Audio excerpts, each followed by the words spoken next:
नमस्कार मंडळी, श्री स्वामी समर्थ. स्वागत आहे तुम्हा सर्वांचं आपल्या यूट्यूब चॅनलमध्ये. स्वामी महाराजांच्या कृपेने तुमच्या सर्व चांगल्या इच्छा मनोकामना पूर्ण हो, हीच मी स्वामींच्या चरणी प्रार्थना करते आणि आजच्या नवीन व्हिडिओला सुरुवात करते. येत्या 17 जुलैला म्हणजेच बुधवारी या दिवशी आलेली आहे आषाढी एकादशी. आषाढी एकादशी म्हणजे आषाढ महिन्यातील एकादशी तिथी. आषाढ महिन्यामध्ये किमान 2 एकादशी असतात.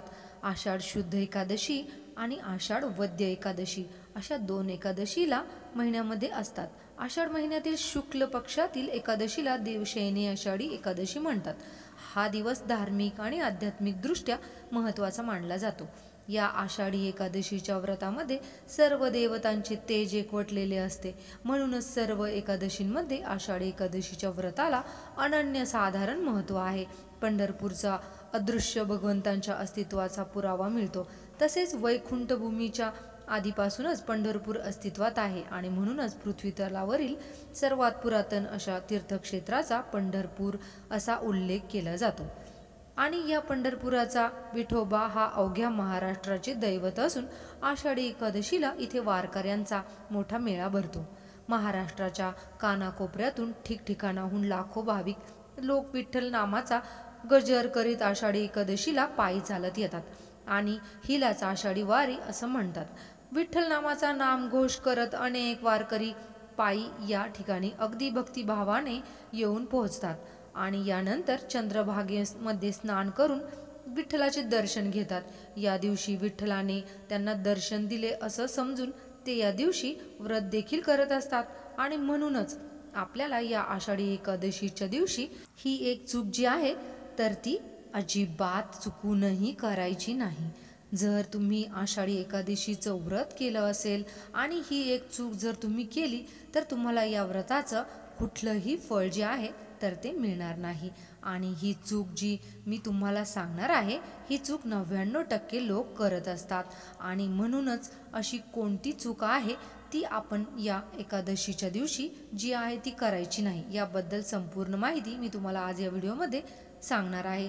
तत्पूर्वी तुम्ही जर व्हिडिओवरती नवीन असाल तर चॅनलला नक्की सबस्क्राईब करा आणि हा व्हिडिओ तुम्हाला आवडला तर लाईक करा आणि सोबतच बेल आयकॉनही प्रेस करा, म्हणजे जेव्हा कधी मी नवीन व्हिडिओ अपलोड करेल त्याचं नोटिफिकेशन सर्वात अगोदर तुम्हाला भेटेल आणि तुम्ही एक पण व्हिडिओ मिस करणार नाही. तर पहा, आषाढी एकादशीच्या दिवशी तुम्ही उपवास केला नाही तरीही चालेल, पण ही एक चूक अजिबात करू नका. कारण भरपूर लोकांकडून ही एक चूक कळत न कळत ही होतच असते.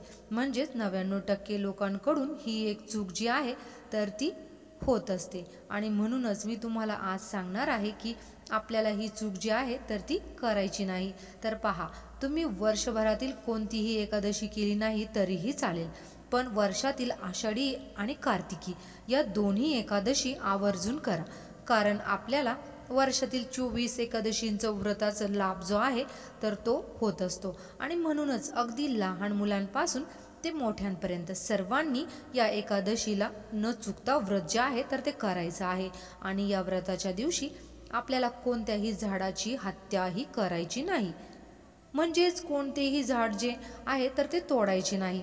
फांदी देखील तोडायची नाही, पानं देखील तोडायची नाही, फुलंही तोडायची नाही. वास्तुशास्त्रानुसार सांगितलं जातं जर आपण एखाद्या झाडाचे पान फांदी तोडलं तर त्याचे आपल्याला पाप लागते. म्हणून तुम्ही म्हटलं की आपल्याला विष्णूंना तुळस ही वाहायची असते, मग तुळशीची पानं आपण वाहत असतो. मग तुम्ही तुळशीची पाने ही अगोदरच्या दिवशीच तोडून ठेवायची आहेत किंवा खाली पडलेली जी पानं असतात, गळून पडलेली पाने, ती देखील तुम्ही वाहू शकता.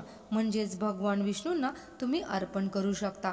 त्यामुळे तुम्हाला कोणतेही पाप जे आहे तर ते लागणार नाही आणि तसेच कोणत्याही संकटांना तुम्हाला सामोरे देखील जावे लागणार नाही. एकादशी तिथीला तुळशीचे पान तोडायला पूर्णपणे वर्ज्य आहे. यामुळे तुळशीची पानं या दिवशी चुकूनही तोडू नये आणि तुळशीला स्पर्श देखील करू नये. कारण या दिवशी माता तुळशी आपल्या हरीसाठी व्रत करत असते आणि ही तुळशीची पानं तोडल्याने या व्रतामध्ये अडथळे येतात. आणि म्हणूनच आपल्याला या व्रताचं आपल्याला कुठलंही पुण्य जे आहे तर ते देखील मिळत नाही. तर तुम्ही आता म्हणताल की शेतकरी गुरांना चारा घालतो, मग त्यांनी कसे करावे? तर पहा, गुरांना चारा घालणे म्हणजेच त्यांची उपजीविका भागवण्याचे काम आहे आणि म्हणूनच गुरांना चारा घालताना काहीही प्रॉब्लेम नाही। गुरांना चारा घातल्याने आपल्याला पुण्यच मिळते। फक्त तुम्ही चुकूनही झाडे तोडू नका, तसेच झाडांची फांदी, फुले, पाने तोडू नका। तसेच एकादशीच्या दिवशी भांडण, क्लेश, वादविवाद किंवा एकमेकांवर ओरडणे, चिडचिड करणे हे अजिबात करू नका। यामुळे आपल्या घरामध्ये नकारात्मक ऊर्जा जी आहे ती पसरत आहे आणि यामुळे आपल्या घरामध्ये कधीही लक्ष्मीही स्थिर राहत नाही। या दिवशी आपण आपल्या घरामध्ये क्लेश व वादविवाद यासारख्या गोष्टी केल्या तर आपल्या घरामध्ये असणारी लक्ष्मी जी आहे तर ती घर सोडून निघून जाते आणि यामुळे घरामध्ये दरिद्रता आणि गरिबीही येत असते। म्हणून या दिवशी चुकूनही आपल्या घरामध्ये वादविवाद, कलह यासारख्या गोष्टी ज्या आहे तर त्या अजिबात करू नका। या दिवशी तुम्हाला होईल तेवढा विठ्ठल नामाचा गजर जो आहे तर तो करायचा आहे।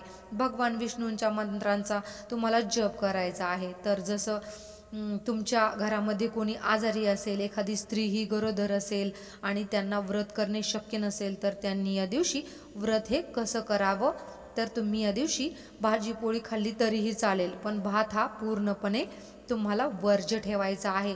म्हणजेच या दिवशी तुम्हाला भात अजिबात खायचा नाही।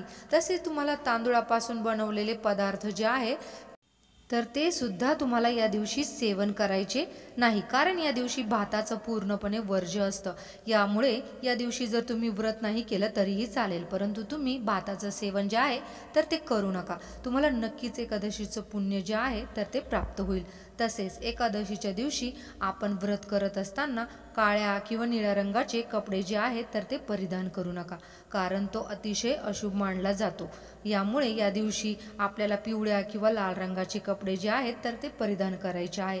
त्याचबरोबर या दिवशी जर तुमच्या घरावर एखाद्या गायी आल्या, पक्षी आले तर यांना आवर्जून तुम्ही हिरवा चारा, पक्ष्यांना धान्य खाऊ घाला।